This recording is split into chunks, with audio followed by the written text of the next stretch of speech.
ప్రాంతాన్ని కార్చిచ్చు కలవరపెడుతుంది. ప్రకృతి సోయగాలకు పేరుగాంచిన అరుణాచల్ ప్రదేశ్, నాగాలాండ్ రాష్ట్రాల్లో అటవీ మంటలు వేగంగా వ్యాపించాయి. అగ్ని కీలలు విస్తరించడంతో అప్రమత్తమైన భారత వైమానిక దళం సహాయక చర్యల్లోకి దిగింది. అరుణాచల్ ప్రదేశ్లోని వాలాంగ్ ప్రాంతంలో చెలరేగిన మంటలను అదుపు చేయడానికి వైమానిక దళ హెలికాప్టర్లు ఆకాశం నుంచి భారీగా నీటిని కుమ్మరించాయి. సుమారు 139,800 లీటర్ల నీటిని చల్లి మంటలను పూర్తిగా అదుపులోకి తీసుకొచ్చాయి. నిరంతర ఆపరేషన్తో అటవీ ప్రాంతాన్ని రక్షించిన వైమానిక దళానికి స్థానికులు కృతజ్ఞతలు తెలిపారు.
మరోవైపు నాగాలాండ్లో పరిస్థితి ఇంకా ఆందోళనకరంగానే ఉంది. ప్రసిద్ధ పర్యాటక కేంద్రం డిజుకో వ్యాలీలో కార్చిచ్చు కొనసాగుతూనే ఉంది. జప్తు శిఖరం సమీపంలోని ఎత్తైన కొండలు, తక్కువ దృశ్యమానత, గాలిలో ఆక్సిజన్ లోపం వంటి క్లిష్ట పరిస్థితుల మధ్య కూడా భారత వైమానిక దళం హెలికాప్టర్లు నిరంతరాయంగా సహాయక చర్యలు చేపడుతున్నాయి. MI-17 V5 హెలికాప్టర్లు దిమాపూర్లోని పదం పోఖిరి సరస్సు నుంచి నీటిని సేకరించి మంటలపై కురిపిస్తున్నారు. కార్చిచ్చు ఇతర ప్రాంతాలకు వ్యాపించకుండా అడ్డుకునేందుకు వైమానిక దళం గత 10 గంటలుగా శ్రమిస్తుంది. మంటలను అదుపు చేసేందుకు భారత వైమానిక దళ హెలికాప్టర్లు శాయశక్తులు అయితే ప్రయత్నం చేస్తున్నాయని అధికారులు తెలిపారు.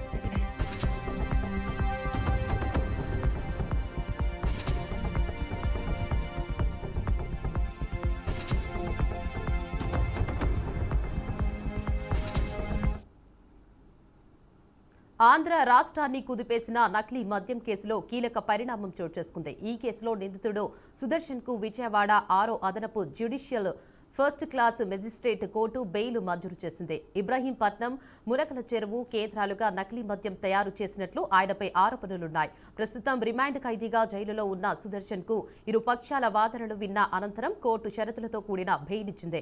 25,000 రూపాయల చొప్పున 2 పూచీకత్తులు సమర్పించాలని నిందితుడిని ఆదేశించింది. ఇదే కేసులో మరో నిందితుడు సెంథిల్ వ్యవహారంపై కూడా కోర్టులో విచారణ జరిగింది. విచారణ నిమిత్తం తమ కస్టడీకి ఇవ్వాలని అధికారులు కోరగా మరోవైపు బెయిల్ ఇవ్వాలని సెంథిల్ పిటిషన్ దాఖలు చేశారు. ఈ 2 పిటిషన్లపై తదుపరి విచారణను కోర్టు రేపటికి వాయిదా వేసినట్టు తెలిపింది.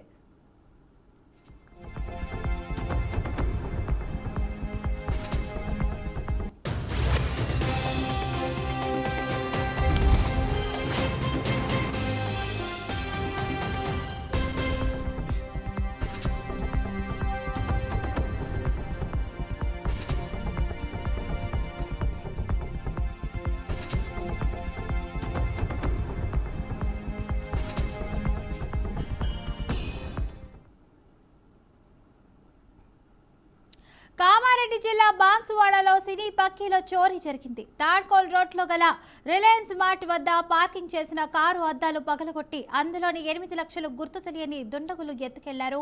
బిచ్కుంద మండలం వాన్సుల్ గ్రామానికి చెందిన యధావరావు షాపింగ్ నిమిత్తం తన కారును రిలయన్స్ మార్ట్ వద్ద పార్క్ చేశారు. షాపింగ్ పూర్తి చేసుకుని తిరిగి వచ్చేసరికి కారు అద్దాలు పగలగొట్టి ఉండటం గమనించారు. కారులో ఉన్న బ్యాగులో పెట్టిన 8 లక్షలు కనిపించకపోవడంతో పోలీసులకు ఫిర్యాదు చేశారు.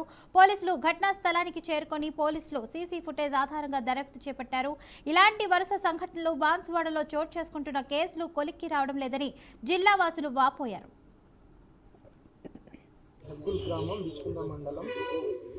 నేను ఈరోజు 2 గంటల ప్రాంతంలో హస్పల్ గ్రామం నుండి బయలుదేరి నిజామాబాద్ ఎస్బీఐ బ్రాంచ్కి రావడం జరిగింది.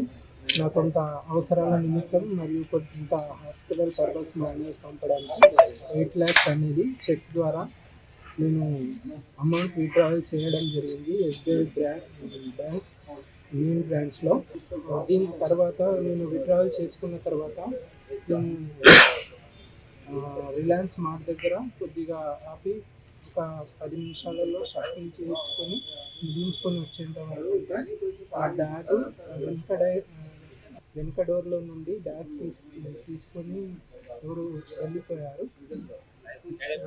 దాని తర్వాత నేను వెంటనే పక్కన కొంతమందికి అడగడం జరిగింది.